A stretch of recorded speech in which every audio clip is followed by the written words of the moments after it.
now I'm standing on Center Street. It's one of the main streets into town, and it's a street I usually drove into town on.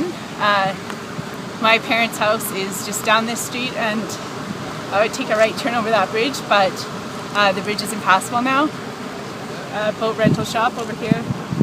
You can see all the boats that the force of the river just would have pushed from west to east as it came over here, and the area I'm standing on Thursday would have been a river, which is pretty crazy to imagine. I never thought that I'd be riding down the streets of my home in a lav.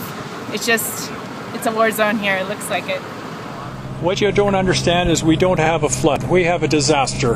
Floods are very easy to deal with. Water comes, water goes, and then we clean up afterwards. This is a major disaster we're dealing with, and that is a major reason we cannot have residents return to the town of High River. It is simply not safe to be there. We do not have sanitary sewer. We have no water for those folks. We have no gas for their cars. We don't have a grocery store open. We don't have a medical center. We don't have protective services for them. We don't have a drugstore for them.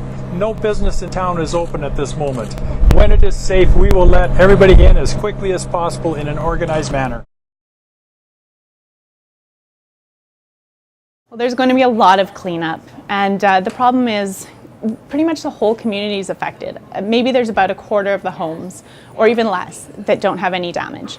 So usually in a community like High River, we'd help our neighbors out when they're in trouble, and they'd help us out. But all of our neighbors are in the exact same situation. So there's going to need to be a lot of volunteer manpower down there. And right now, I've read online that some aldermen and groups from Calgary are organizing volunteer buses to come down and help out the residents and help them rebuild. In terms of long-term for the community, it's really hard to say. I mean, there's a lot of small businesses there that they might never recover. They might go bankrupt because of this. So it'll be a different community when I go back.